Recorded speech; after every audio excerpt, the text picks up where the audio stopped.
আসসালামু আলাইকুম এভরিওয়ান, আশা করি সবাই ভালো আছেন। আপনাদের দোয়ায় আমিও ভালো আছি। নতুন একটা ব্লগ ভিডিও আপনাদের সামনে নিয়ে আসলাম। এখন থেকে আমি চেষ্টা করবো আমার লাইফস্টাইলের ব্লগগুলো আপনাদের সাথে শেয়ার করা। যদিও আমার 64 জেলার ঘোরার ইচ্ছা আছে, আমি এই জিনিসগুলো আপনাদের সাথে শেয়ার করবো। ঘুম থেকে উঠেই সকাল সকাল বের হয়ে গেলাম গুটি গুটি পায়ে। সকালে ওয়েদারটা এত বেশি জোশ ছিল, আমার সাথে কেউ ছিল না। আমি একা একা রওনা দিয়ে দিলাম। কোথায় যাবো সেটা এখনো ডিসাইড করতে পারিনি।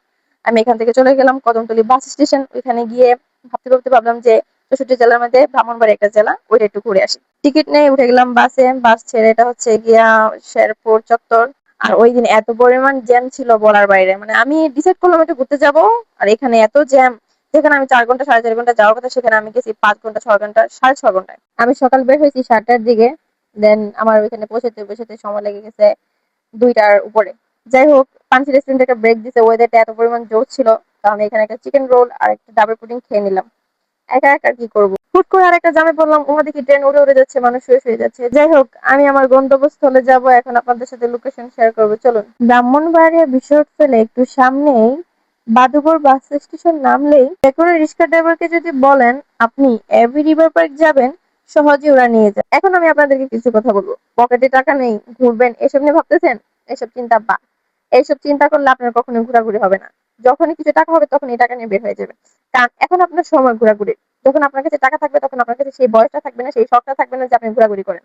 এখন আপনার কাছে টাকা কম আছে কিন্তু আপনার শখ বেশি, আপনি আপনার শখগুলো পূরণ করেন। যাই হোক, পরে আবার বলবেন জ্ঞান দিচ্ছি না। এখন আমি আমার ব্লগে ফিরে যাই। এবি রিভার পার্ক গাছপালায় সবুজ লতা পাতায় ঘেরা এত সুন্দর পার্ক, যা বলার বাইরে। এত বেশি সুন্দর জায়গাটা, এত মনোমুগ্ধকর। নিঃসন্দেহে আপনার মন ভালো হয়ে যাবে এরকম প্রকৃতির ঘেরা একটা পার্কে যদি আপনি যান। চারিদিকে শুধু সবুজ লতা পাতায় ঘেরা এত সুন্দর জায়গা। আমার কাছে মনে হচ্ছে ব্রাহ্মণবাড়িয়ার মাঝে এই পার্কটাই বেশি সুন্দর। কারণ এত নিরিবিলি একটা পার্ক, আর এত সবুজ সুন্দর গাছপালা ভরপুর। গেলেই মন ভালো হয়ে যাবে। তো যারা যারা ব্রাহ্মণবাড়ি ঘুরতে যাবেন, অবশ্যই এখানে একবার হলেও ঘুরে আসবেন। আপনাদের মন ভালো হয়ে যাবে, অনেক শান্তি লাগবে। তখন আমি একটা গান গাচ্ছিলাম, আপনাদেরকে একটু শোনাই। একা একা হাঁটি, আমার সঙ্গে নেই সাথী। যাই হোক, কল্পনা জগৎ থেকে বাস্তব জীবনে ফিরে আসি। আমার ভিডিও ক্লিপ দেখলে আপনারা বুঝতে পারবেন যে জায়গাটা কত বেশি সুন্দর। আর এখানে ছিল কয়েকটা হরিণ, হরিণের মা, আর বিদেশি 2টা ডগ। খুবই কিউট 2টা ডগ ছিল। আপনি যদি একা একাও যান, আপনার একটু পরিমাণও বোরিং ফিল হবে না। পরিবেশটা এত শান্ত, এত স্নিগ্ধ। যদিও আমি 2টার দিকে গেছি, যার কারণে এত বেশি মানুষ ছিল না। এখানে নাকি বিকাল টাইমে মানুষ আসে। আমি যাওয়ার কিছুক্ষণ পরেই বৃষ্টি শুরু হয়ে গেল। বৃষ্টিতে ভিজে একটু ভিডিও করলাম, ঢং ঢং করলাম।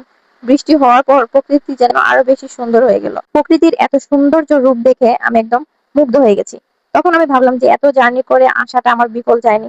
এত জার্নি করে সিলেট থেকে এসে প্রকৃতির এত সৌন্দর্য, ব্রাহ্মণবাড়িয়ার এত সৌন্দর্য একটা পার্ক আমি দেখতে পারবো, আমি কল্পনাও করিনি। আমার আসাটা যেন সার্থক হয়েছে। যাই হোক, ব্রাহ্মণবাড়িয়া যাওয়ার পরে আমার একটা ফ্রেন্ডের সাথে দেখা হয়েছে। আপনাদের ব্রাহ্মণবাড়িয়া সেলিব্রিটি ও থাকার কারণে আমার অনেক হেল্প হয়েছে। লাস্ট মোমেন্টে আমার ফোনটা অফ হয়ে গেছিল। এত সুন্দর সুন্দর ভিডিও ও আমাকে করে দিয়েছে। ওকে, থ্যাংক ইউ সো মাচ। তারপর আমি চলে গেলাম সেই কাঙ্ক্ষিত জায়গা। আমার এই রেল স্টেশন গুলা কেন জানি এত ভালো লাগে, আমি নিজেও জানি না। রেল স্টেশনে যাব আর ব্রাহ্মণবাড়িয়া সাইনবোর্ডের সাথে পিকচার আর ভিডিও করবো না, এটা কি কখনো হয়? আর এমন সময় ট্রেন যাচ্ছিল। কাছের মানুষ দোষী বলে মনের ব্যথা বোঝে না তো কেউ। যাই হোক, মনের ব্যথা কারোই বোঝা লাগবে না। আর এই গানটা মনে হয় ট্রেনের ভিডিওর জন্য পূর্ণতা পায়। ঘোরাঘুরি শেষ করে 6টার বাসে রওনা দিয়ে দিলাম সিলেটের উদ্দেশ্যে। বাসায় পৌঁছাতে পৌঁছাইতে রাত 12টা। আয়সা থেকে বাবা দাঁড়ায় রয়েছে গেটে। আসলে বাবারা মনে হয় এমনই হয়, মেয়েদের জন্য একটু বেশি টেনশন করে। আর আমার বাবা একটু আমাকে বেশি আদর করে, অন্যদের বাবা কেমন আমি জানি না। যাই হোক, আজকের ভিডিওটা এই পর্যন্ত। যদি ভালো লেগে থাকে সবাই লাইক কমেন্ট শেয়ার করবা। Thank you for watching the video. Tata.